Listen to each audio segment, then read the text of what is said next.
Shalom, shalom, bien-aimés dans le Seigneur. Na méditation, na biso na tongo na lelo potoko ta na partage to kubonde la Zambe to pamboli ozali vivant. Ozali na bomo nzambe.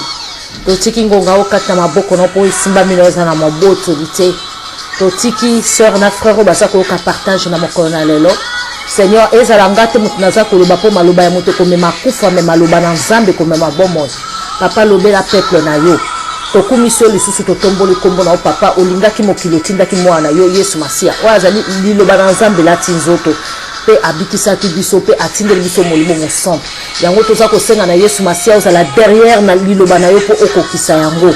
Saint-Esprit soit contrôle du début à la fin au nom puissant de Jésus-Christ. Père, nous t'élevons encore une fois de plus. Jésus soit loué, soit béni. Saint-Esprit soit louange au nom puissant de Jésus. Père, nous te glorifions et nous te remercions. Amen. Shalom, shalom et bien-aimés dans le Seigneur.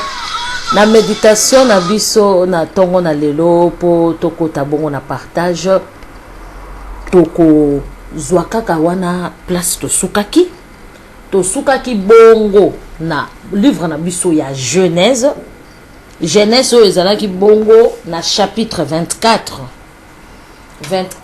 verset to sukaki ezalaki na 42.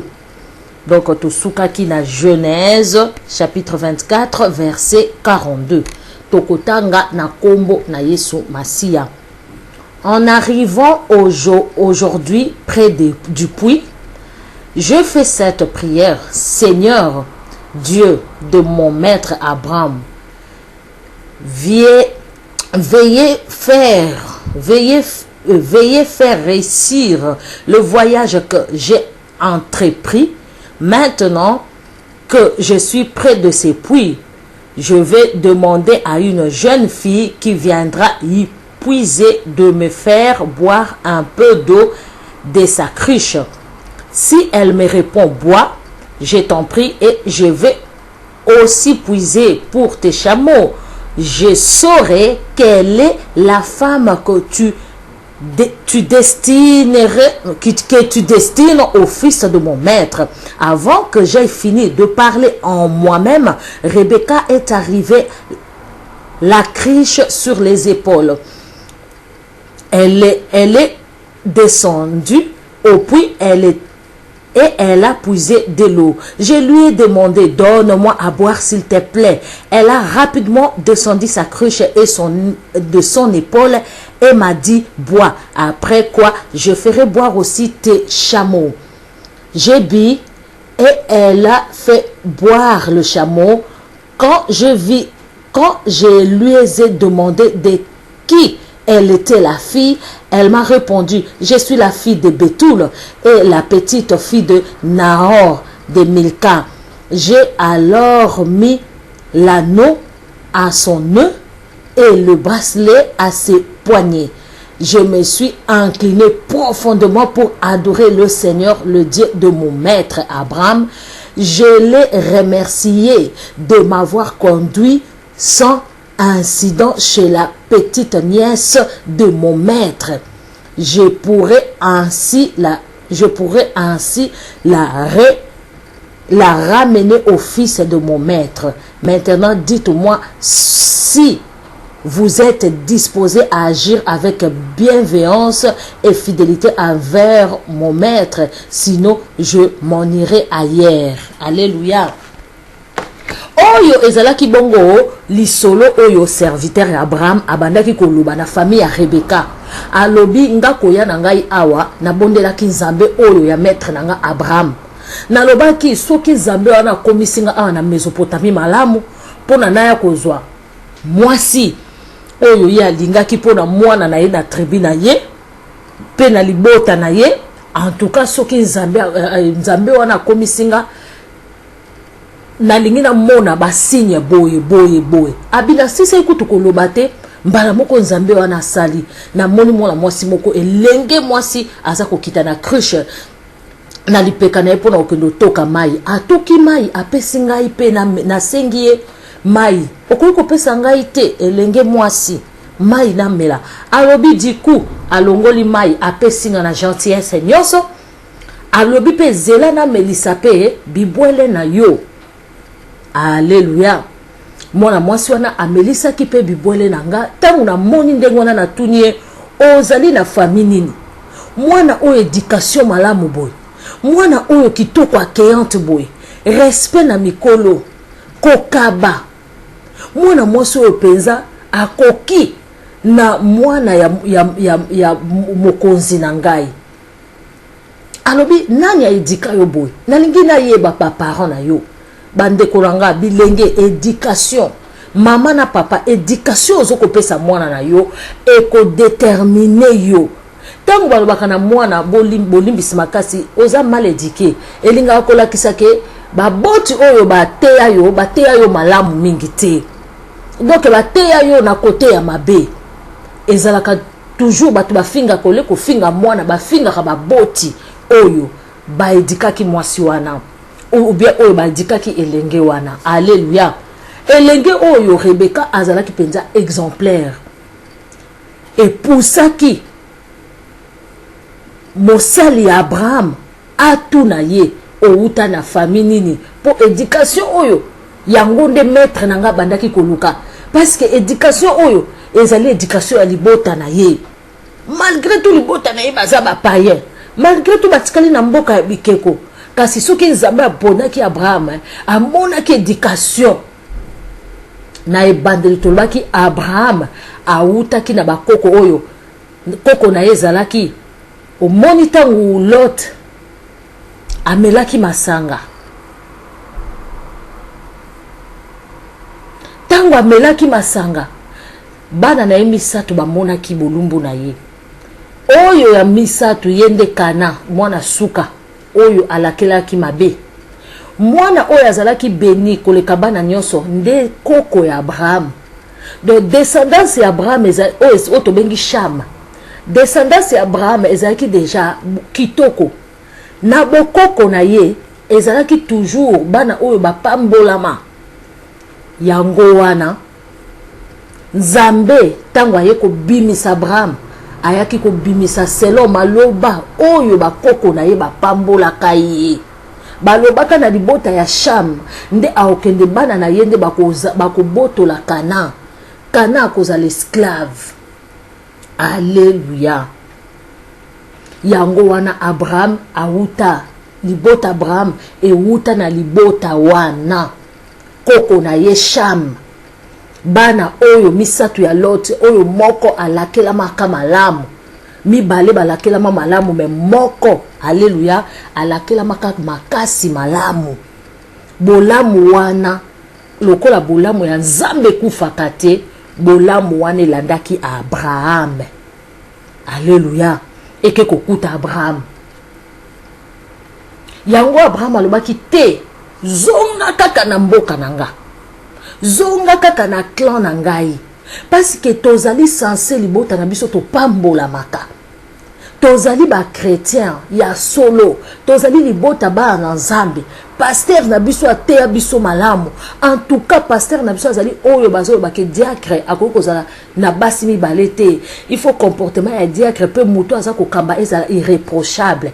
Kende kaka na église wana na Kinshasa. Église na biso kombo nango songolo pakala na église wana ndo kokuta ba fille bazali kuna ba jeune fille bazali ko banga Nzambe. Alléluia. Bokende pa ya mama wana soki mama Suzanne, mama wana soki mama Bea, mama wana aidika bana na ye kitoko. Bazalaki na wakaka mama wana bane koteka na ye kaka kuanga. Me mama wana bana na ye aidika bango malamu, aidika bango na vie à prière, alakisa bango vie à sanctification, alakisa bango.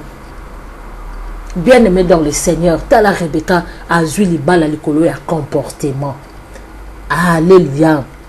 Batuni oza na famille nini. Tangu na tuna ki Rebecca yebisa kinga famille oyauta na ye kotala na lobite.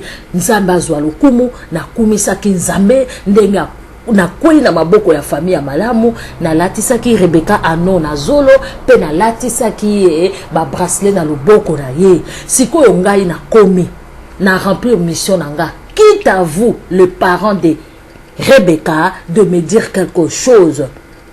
si vous voulez bien me donner votre fille en mariage pour de donner à mon serviteur et à mon maître votre fille en mariage, ou soit j'irai ailleurs. Alléluia.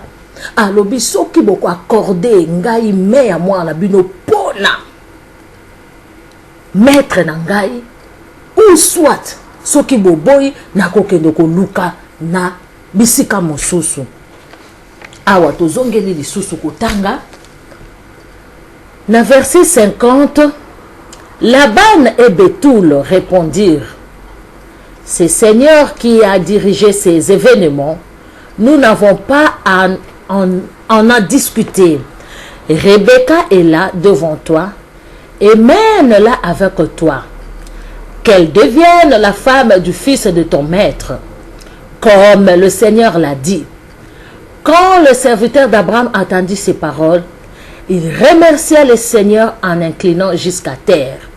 Ensuite, il sortit de ses bagages de bijoux, d'argent, de l'or et de vêtements qu'il donna à Rebecca. Il offrit aussi des riches présents aux frères et à la mère de la fille. Le serviteur d'Abraham et les hommes qui l'accompagnaient mangèrent et burent, puis il allait se coucher. Le lendemain matin, quand ils firent lever, le serviteur Abraham dit aux frères et à la mère de Rebecca: laissez-moi retourner chez mon maître, que la jeune fille reste encore quelque temps avec nous. Une dizaine de jours, répondit-il. Ensuite, elle pourra partir. Le serviteur reprit: ne me retenez pas, maintenant que le Seigneur a fait sur mon voyage. Laisse-moi m'en aller chez mon maître.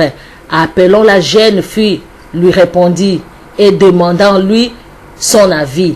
Ils appelèrent donc Rebecca à l'interrogèrent. Veux-tu partir avec cet homme? Oui, répondit-elle. Ils laissèrent alors Rebecca et sa nourrice partir avec les serviteurs d'Abraham et les hommes. Ils donnèrent à Rebecca leur bénédiction en ces termes. Alléluia. Alléluia. Balobi awa tangu kaka esili tangu yaya na Rebecca ya mobali Laban otoko yoka ye lisusu na papa na ye ba yoki discours ya mutu wana balobi oui tondimi mwana biso to préparer malamu zwa mwana na biso kende na ye pe kaka epai wana libota na ngela kelama malamu ezali balobi mosali na Abraham serviteur ya Abraham angumba malaki lisusu nzambe na bomoyo pona kokumisa ye ke nazali libéré na mission oyo mokonzi nanga atindaki ngai. Alléluia.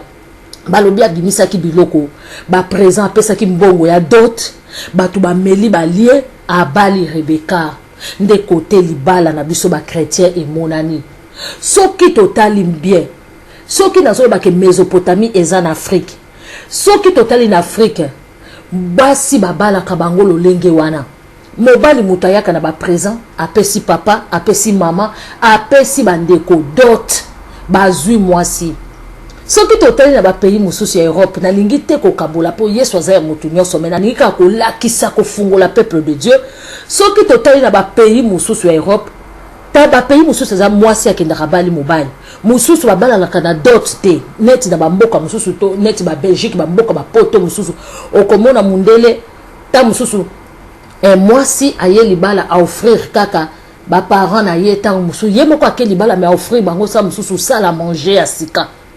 Mais kobala en Afrique ezalaka ba or ezalaka ba super ezalaka ba taba ezalaka ba donc ba pesa kaba ngombe biloko ebele yango nazo ba Mésopotamie ancien ezalaki na carte ya Afrique ba longola nde yango Mésopotamie so babi Abraham autaki na Mésopotamie autaki na pays d'Afrique yango lo lenge babalela ki pe Rebecca modèle mboka na biso babala kabasi bayaka na ba présent bayaka na biloko bapesi mama na papa liputa ya mama costume ya papa bakopesa biloko wana nyonso pona ko honorer mwana mwasi et que le mariage soit honoré de tous. La Bible déclare yango soki to landi la Bible ya mingi coutume bwaka coutume ba juif ezalaka penda coutume na biso ba africain ezalaka penza makambo ndenge biso to vivraka yango nga na lobaka mingi na betaka sete mo africaine nyonso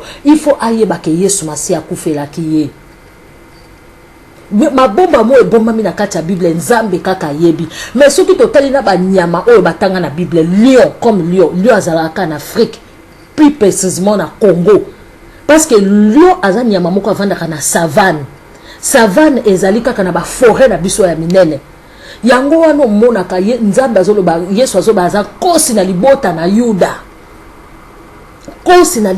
Yuda lion soki akoma na poto eza po ba exportaki ye bango bazwaki ba nyama na biso mosusu ba memaki net léopard tozaka na ika en Afrique Bible ezokoba est-ce que léopard akoki kolongola ba tâche na ye. Alléluia. Yango na tozomona lelo ba africaine bazo changer soki nazoloba ba africaine na poto bakomi ko bala mibali eza abomination. Tozomona ba chrétien na lelo azo defisa mobali mbongo po akende ko bala ye. Non, nzambe tango asaki mokili na ye azwaki Adam apesi ye nyonso. Adam apesaki banyama kombo, apesi ye jardin d'Éden. Ale alobi na Adam sikoyo, il n'est pas bon que l'homme soit seul. Pour que l'homme ase akokaki, akomaki na makoki nyonso ya kolesa mwasi. Yango asalaki aide semblable na ye bandeko. Mobali fois telema kende ko luka. Mobali aza synonyme ya kolesa libota na ye. Ba maman na ba papa oyo baza ko faciliter bongo eza mabe mingi surtout na domaine ya mariage il faut que la mobali ndia ya kobala yo. Alléluia. Alléluia.